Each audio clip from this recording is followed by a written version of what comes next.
Ngayong gabi, Paano ka magiging buo muli kapag sirang-sira na ang plano mo sa pera? Ang pinakamahirap sa pagbabudgeting ay disiplina. kapag hinihila ka ng iyong nakaraan, Struggle ko from my past relationship na very toxic and abusive. Kapag dinurog ang puso mo sa di inaasahang pangyayari? Sinusumpa ko, di ako mag-aasawa. Sinusumpa ko yan sa'yo. may pag-asa pa bang mabuo ulit ang buhay na parang wasak na wasak? Alamin sa Whole Again! Tampok sa The 700 Club Asia. Susunod na.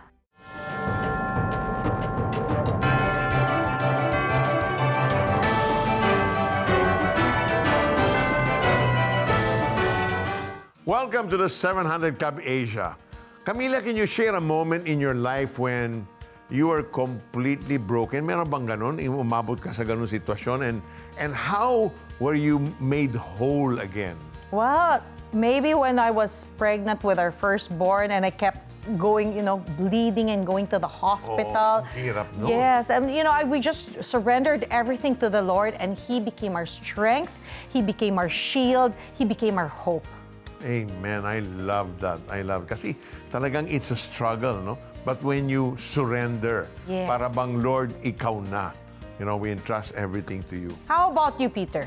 Well, not yung mga matinding-matindi, no? Pero maraming mga maliliit na struggles na, you're saying, paano to, Lord? Ang hirap nito, no? How do I fix this? But like in those moments, no, the moment you entrust it to the Lord, or like in your case, you surrendered it to the Lord, there is that instant peace that comes to your heart. So true. And then when you're at peace, then you have His wisdom, you can think, you can plan, you can start to move, di ba? Amen, that is so true. Tulad natin, wasak na pag-ibig naman ang naranasan ni na Albert at Charlene. Ngunit sa kabila ng kanilang pinagdaraanan, natutunan nilang bumangon at unti-unting gumaan ang kanilang kalooban. Saan nga kaya hahantong ang love story na nagsimula sa isang funeral service? Tunghayan natin. During those times, nag-a-attend na ako sa youth service. There were moments talaga na I was really looking for someone lang. And then, I met a girl. Na-meet ko tong girl na to. And I thought na she's really the one for me. Nag-struggle nga ako nun sa depression. So, we had the family problem, yung ate ko umalis, and then yung struggle ko from my past relationship na very toxic and abusive. Sabi ko, pagka pinalampas ko pa to, baka makamiss out na ako. I saw myself dragging her into this mess again. Yung mess na self-centeredness ko. Talagang parang may trauma pa ako doon at self-hate na hindi ko pa siya nalalet go. Parehong lumaki sa Kristiyanong pamilya sina Albert at Charlene.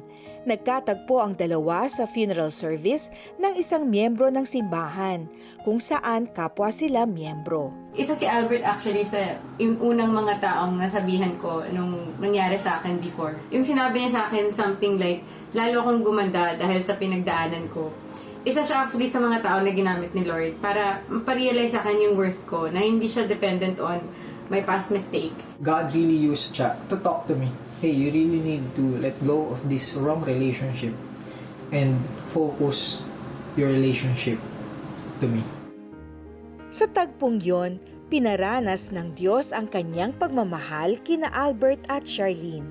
Tinulungan si Albert ng kanyang small group leader upang maipanalangin at mabitawan ang maling relasyon. At si Charlene naman ay sumailalim sa deliverance session upang maghilom ang sugatang puso at maranasan ang tunay na kalayaan mula sa Diyos. After we prayed, this female counselor told me na Jesus is looking at you right now and He wanted me to tell you that you're wearing a pure white dress and that you should stop condemning yourself because you're just a victim. And sabi nila, nung time na nakangiti daw sa akin si Jesus. Grabe, yun yung time na talagang I became free. That was the time na God set me free. As far as I remember, God really used people around me. Up to this day, naaalala ko yun. Kasi sobrang memorable niya sa akin na how come na itong person na to, hindi ko naman kaano-ano, hindi ko naman kamag-anak to eh. Pero yung love niya for me, you need to let go of that person because kung hindi mo let go yung person na yan, constantly, you will be in that same situation na you keep on falling. Matapos nito, aktibo pa ding naglilingkod sina Albert at Charlene sa youth ministry hanggang sila ay nagkamabutihan. At taong 2017 hanggang 2019, unti-unting binuo ng Panginoon ang kanilang love story. Yung 2 years na yun, sobrang worth it, yung 2 years of being apart. Kasi yun yung 2 years na I can say na individually, we became complete with the Lord. Lagi ko sinasabi sa kanya na yung goal ng relationship na to is not just for us to grow in love with God, but for us to share that love to other people as well na na-experience natin kay God. That led to our second chance na binigay ni Lord. Na dati kasi nung nagkakilala kami, pareho kami broken. So, parang inalaw talaga ni Lord yung 2-year gap para maging buo muna kami bago niya kami ipagtagpo ulit. Sa isang pagkakataon ay panibagong dagok ang pinagdaanan ng magkasintahan. Nung naging kami, graduating nun si Albert. So, parang syempre nag-look forward kami sa future and we were talking about getting married na talaga. Parang kumbaga pinamunahan namin si Lord. And parang hindi man lang namin siya tinanong. Pinahumble din talaga kami ni Lord. So, after graduation, immediately, nag-apply ako sa isang insurance company. Good paying job, noble job. After few months, God really rebuked me. Ang kailangan ni God kasi during that time, yung whole heart ko to obey Him. I filed for resignation, tapos I applied sa Elevate to become a campus missionary. And after the training, everything, yun naman yung bigla ang lockdown na natin. Sa ganitong sitwasyon nila naranasan ang pangako ng Diyos. Noong February 2, 2021, ay nag-propose na si Albert kay Charlene. Will you live by faith with me for the rest of our lives?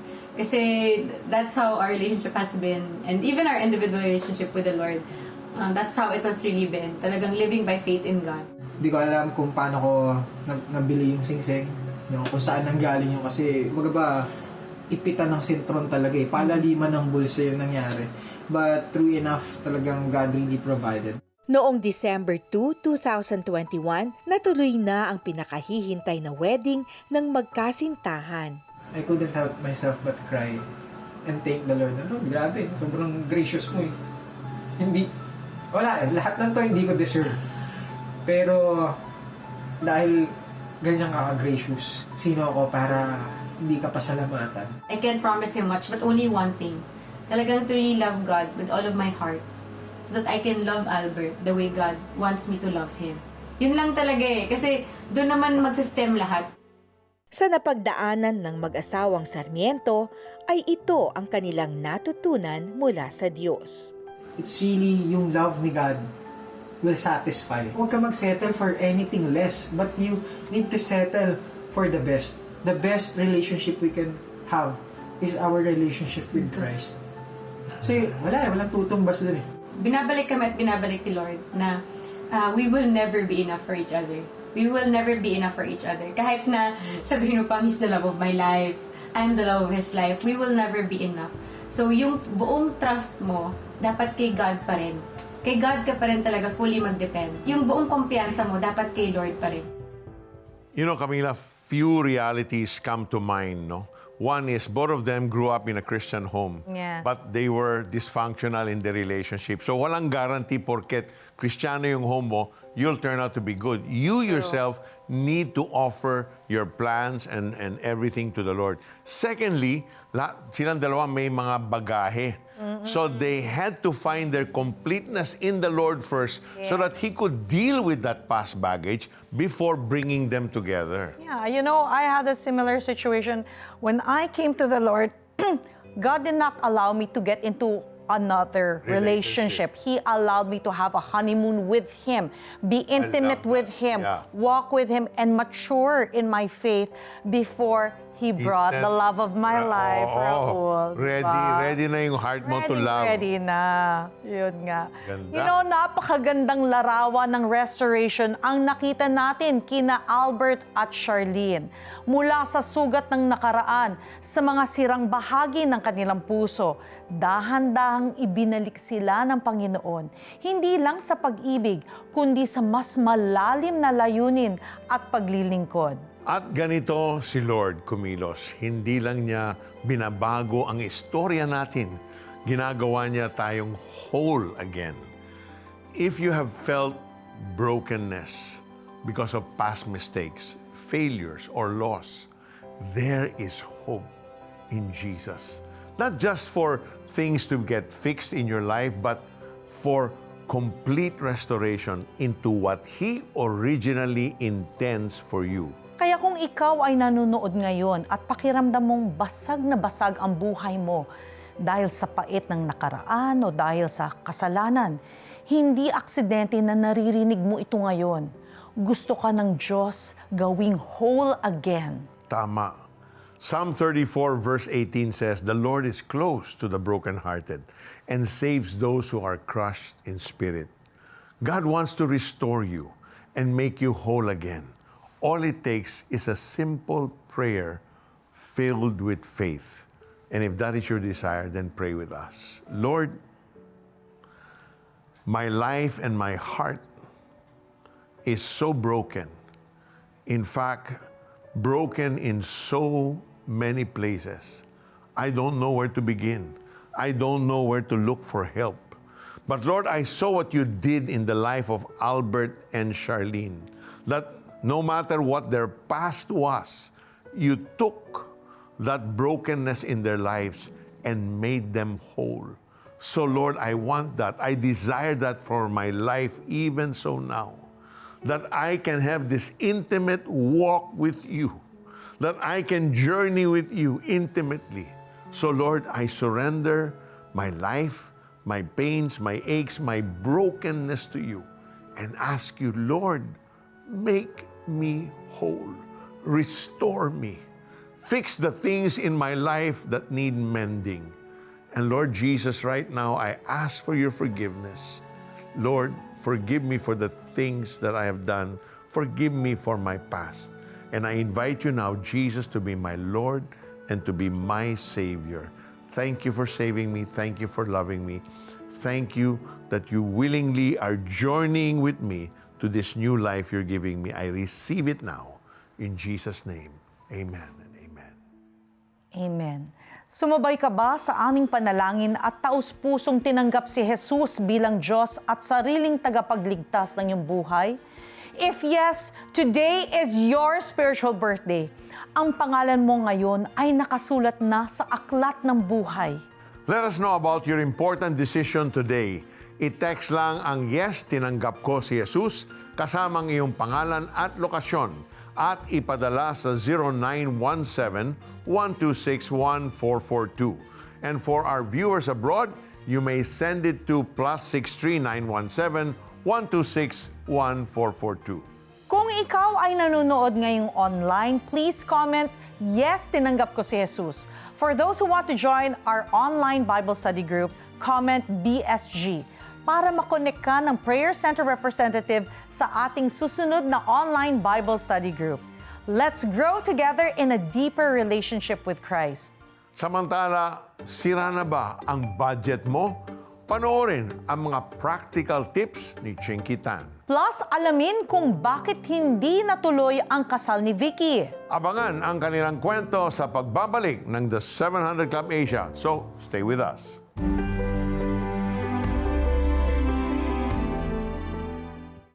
Whatever it is you're facing, uncertainty, pressure, fear, you can declare, "Kay Lord, sure ka." When you are anchored in God, even in chaos, there is calm inside of you. Receive encouragement sa Kay Lord Sure Ka audio teaching ni Peter Kairos. Scan the QR code to donate any amount sa CBN Asia at magkakaroon ka ng exclusive streaming access sa Kay Lord Sure Ka. Be a CBN Asia partner today. Minsan, ang kapal na ng mukha ko nang hiram ako ng pera kahit wala naman akong pambayad. Para lang may pambili ko ng pagkain for a week. Naging sandalan ni Mary Ann ang panonood ng programang The 700 Club Asia. Mayroon silang panawagan na may tutulungan. Meron pa akong 200 sa GCash ko. Bibigay ko to. Kinabukasan, nakatanggap ng tawag si Mary Ann sa huling kumpanyang inaplayan. Pasado na siya sa assessment at for training na rin siya. Kaya parang gusto kong tumalon sa tuwa. Kay Lord, sure ka na ang future mo ay pangangalagaan niya. Thank you for partnering with CBN Asia despite your personal challenges. Ang iyong pananampalataya at kabutihang loob ay inspirasyon sa marami. Join us in this mission para mas marami pang buhay ang makaranas ng pag-asa at himala mula kay Lord. To donate, simply open your GCash app, tap bills, and find CBN Asia. As you give, may God bless you even more. Whatever it is you're facing, when you are anchored in God, even in chaos, there is calm inside of you. Receive encouragement. Donate any amount sa CBN Asia at magkakaroon ka ng exclusive streaming access sa Kay Lord Sure Ka audio teaching ni Peter Kairos. In times of crisis, we can stand fearless together. Kapag nag-donate ka ng 5,000 pesos sa CBN Asia, matatanggap mo ang limited edition Fearless t-shirt plus exclusive streaming access sa Kay Lord Sure Ka audio teaching ni Peter Kairos. Be a CBN Asia partner today.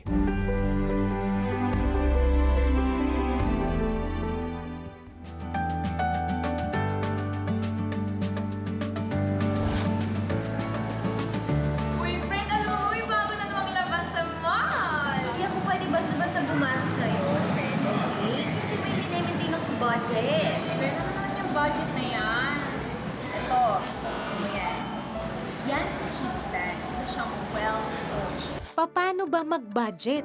Ilista ng lahat ang iyong buwan ng gastusin. Kasi pag hindi mo nilista, feeling mo na babudget mo yung pera mo, but actually hindi. Pangalawa, i-prioritize muna yung needs bago yung wants. Pag inuna natin yung kagustuhan, maniwala ka. Kakapusin talaga. Third, kailangan i-distribute. I-distribute sa mga envelope. Kada envelope, tubig, may envelope. Kuryente, may envelope. Pamamalengke, may envelope. Ilista mo na yung pera kung magkano kailangan mo buwanan. Pag sumweldo ka, ilagay mo agad sa envelope. Paano ba mag-stick to our budget? Ang pinakamahirap sa pagbabudgeting ay disiplina. Kasi lalo na pag bagong sweldo, ang feeling mo ang dami mong pera. Pero pag hindi mo dinistribute yan, masyasya ka na lang na nagamit mo na pala. So very important, ang tip ko, kung wala kang tinatawag na internal discipline, maglagay ka ng external discipline. Number 2, ang pinaka-best pa rin pwede mong gawin, huwag kang maglagay ng ATM or tinatawag natin na credit card sa loob ng iyong wallet. Para hindi ka rin matukso na gumamit ng mga pera na hindi mo naman talaga kailangan o tinatawag natin because of impulse buying. Pangatlo, humingi ka ng tulong sa mga taong talagang marurunong na humawak ng pera at magpaturo kayo doon. Sila po ang pwedeng talagang maggabay at magbigay sa atin ng inspirasyon at tamang leksyon para tayo po ay hindi magkamali at hindi tayo magsisi sa uli. One Bible verse about budgeting that I believe that can help everyone is on Proverbs chapter 27 verse 12. Sinabi dito, a sensible man watches for problems ahead and prepares to meet them. The simpleton never looks and suffers the consequences. Kaya very important, I always tell people that you should always expect the best in your life. Planuhin mo na maayos, but you prepare for the worst. Just in case na may mangyari, at least nakaplano ka. Hindi yung basta, again, by faith, na lang tayo by faith. Always remember, God says also, diba, show me a person who has faith but does not do anything. Diba? Faith without what? Works is dead. Kailangan may pananalig tayo sa Diyos, pero kailangan marunong rin tayo magplano. Dahil yan po ang kalooban ng Diyos para tayo ay makaiwas sa utang, maging pagpapala tayo sa ibang tao. Thank you, Chinky, for those practical tips. Kayo naman, Camila, di ba, meron kayong business ni Raul. So, what's your budgeting style? Well, you know what, Peter? When the credit cards come, the bills come, we pay in full. Tama. We don't believe in, na Partial. tapos may interest kasi Tama. malaki yun eh. Malaki, oo. How about you, kapatid? Kumusta ang budget mo ngayon? Sakto ba? Kulang? O tila nalulubog ka sa utang? Huwag mawala ng pag-asa. We are praying that God will give you wisdom to manage your finances well and even open doors for additional income and provision. If you need prayer, Our prayer center representatives are ready to stand with you and pray. They can also connect you to a community where you can grow deeper in your relationship with Christ. Call the numbers being flashed on your screen or chat with us through the Facebook page of the 700 Club Asia.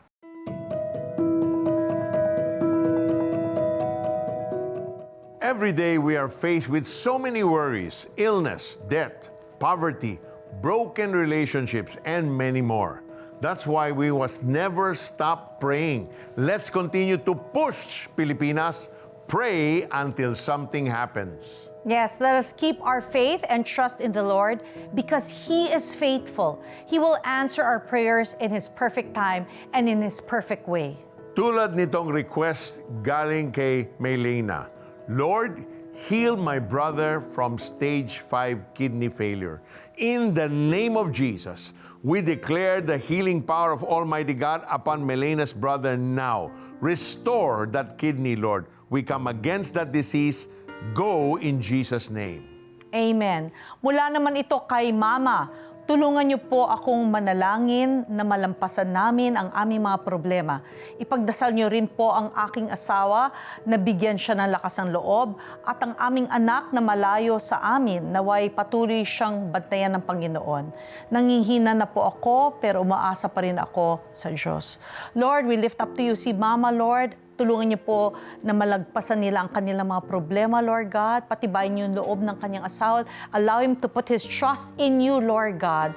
And yung Lord, yung anak niya na malayo sa kanya, bantayan niyo po siya, gabayan niyo, Lord.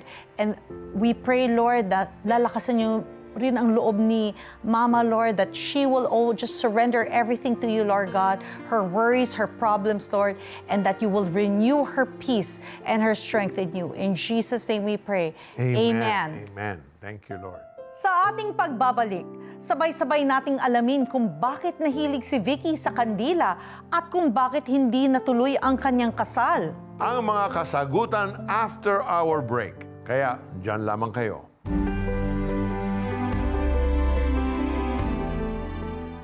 Blessing more people through CBN Asia is fast and easy using your GCash app. Just tap the QR button to scan CBN Asia's GCash QR code. Enter the amount you want to give. Tap Next, then Pay. Send a screenshot of your receipt to CBN Asia via Facebook Messenger or email partnership@cbnasia.org so we can acknowledge your donation. To make future donations faster, save CBN Asia as a favorite biller in your GCash app. Tap the bills icon, choose Add Biller, select CBN Asia, and enter your details. Then tap Save. Be God's hand of blessing. Give today.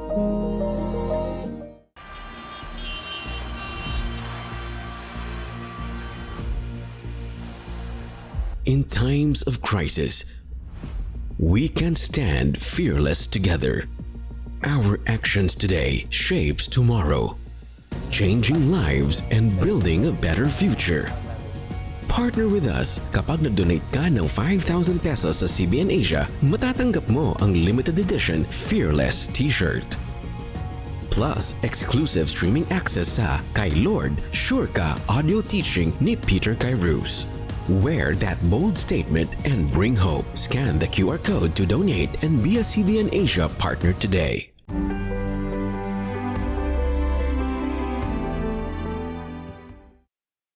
Kandila.